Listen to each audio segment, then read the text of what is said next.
Hello entrepreneurs, welcome to another episode of Entrepreneur Fundamentals. My name is Robert Bitto. Today we're going to expand on a topic that I've talked about twice on this channel because it's a popular topic. So I'm going to extend ignore your neighbors to your business neighbors. Now, I never thought that I would be even talking about this, but my first two shows about ignore your neighbors had to do with you being an entrepreneur and you focusing on what you need to do and blocking out all of the stuff around you, especially when you're in low rent, when you're first starting out and you're first developing your business and you have to cut some corners and live around people who are not like you. Well, here's a surprise for you. When you get your own business space, you may be around people who are not like you also. I mean, you might not think about it that way, or you might not have thought of that.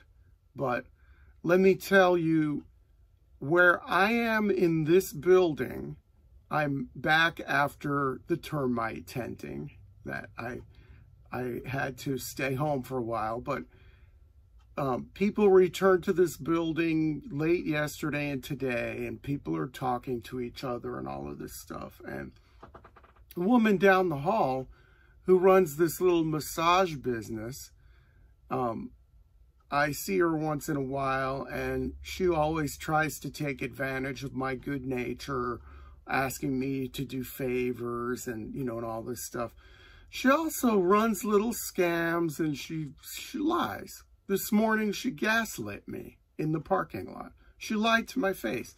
The thing is, people can't, I mean, when they're dealing with me, then I'm not going to brag here. This is just a fact of life.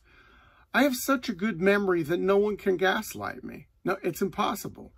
And I'm not going to take it on myself and say, oh, well, maybe I was wrong and maybe I didn't remember it correctly. No, especially in this case. And she's done it before. But who is she? I mean, it's much like living in a dumpy apartment complex. If you're in a building, and this building actually is low rent. I didn't need it to be in a fancy place. I didn't need it to be in the high rent shopping district or by the waterfront or anything like that. I just needed some office and warehouse space. This was off the freeway. It was really inexpensive because the building was owned by an old man who had no idea what rents should be. And so this building attracted, once again, a low class of people. And this woman down the hall fits that perfectly. I mean, she even looks like Honey Boo Boo. I hate to say that. Mama, are we trash? Sorry, I have to have fun with these things sometimes. But she's gaslit me. She's lied to me. She's tried to involve me in her petty scams. And, you know, it's like, why am I even interacting with someone like that? And that's the question I'm asking myself. And this business space is actually one of the first times where I've had a place where I didn't have customers coming in. I've rented retail stores before, and other retail store owners in the shopping centers I've been in have either been corporate or they've been mom and pop like me, but they've been so busy like me that they just concentrate on their own stuff.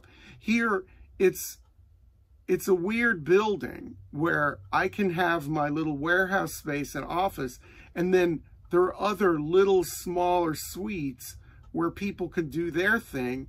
And there are a lot of people who are here who are not what I would consider very entrepreneurial minded, like this woman down there. She's not what I would consider an entrepreneur. She's a massage therapist who does things on her own, but she's not really a business person. So she's not like somebody who has a business plan, has expansion plans for her business and wants to achieve and all that stuff. She's just renting a space. And, you know, who is she? Like I said, Honey Boo Boo. She even looks like her. And so, I mean, I am just tired of dealing.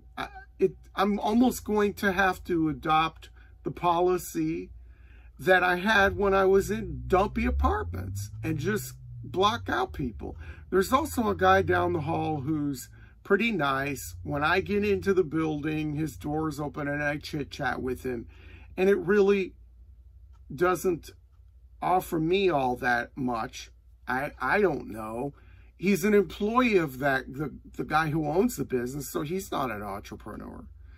And I always managed to talk to him for like 15 minutes, and I thought of that. If I talk to somebody here for 15 minutes a day, just non-productive chit-chat, at the end of the year, that's 65 hours.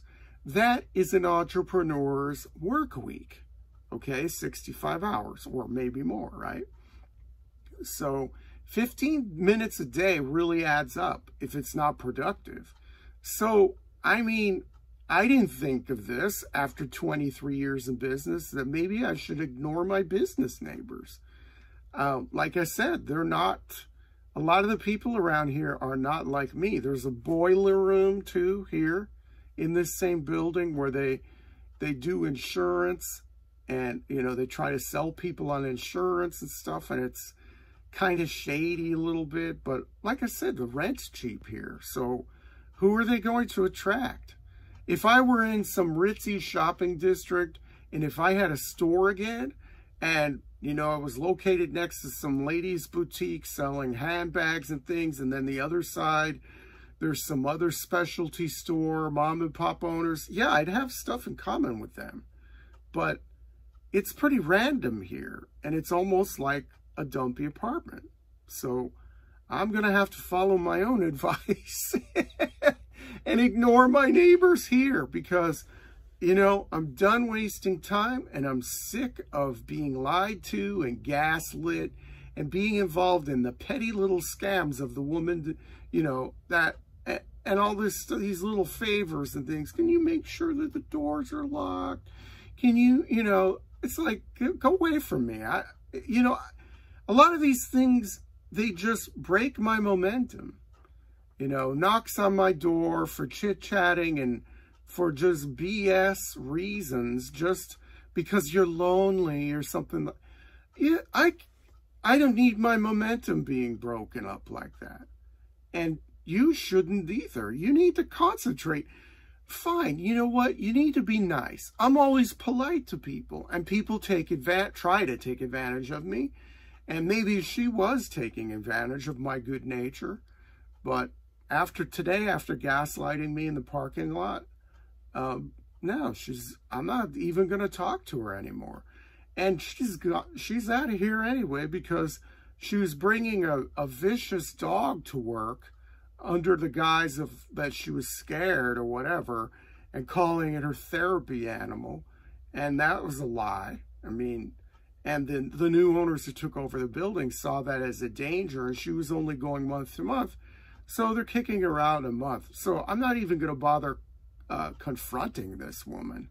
You know, hey, I'm tired of being gaslit, tired of being involved in your little scams or your, you know, schemes that you got going on. I'm not even going to waste 2 minutes talking to her about this. She's gone in about 4 or 5 weeks, and that's it. And, you know, like I said, I think both of those other Ignore Your Neighbor shows, there's an old Chinese phrase that if you stand by the river long enough, you'll see the bodies of all your enemies float on by you. And if you have a problem person in your little business area, your office complex, your shopping center, your warehouse situation, wherever you're renting business space, those people are most likely going to leave. And this woman is leaving, and she's most likely going to go out of business anyway because she doesn't have clients. So, I mean, how do you run a business like that? Not business-minded, nothing in common with me. Once again, you know. Well, do I look like I have anything in common with Honey Boo Boo from Calhoun, Georgia? Or was it Alabama? I don't know. But anyway, so sad to say it, but, you know, we all want to be nice. We all want to be friendly. We're all in it together, right? Yeah, sure. Okay, not everyone's like you. And keep that in mind, and keep in mind the time leaks with your neighbors. That's an important thing too. That's a very important thing. As I said, 65 hours a year down the drain from 15 minutes of chit chat every day. Never again. So on that note, I will conclude and focus on your business. Focus. And until next time, remember to always work hard, and may all of your entrepreneurial dreams come true.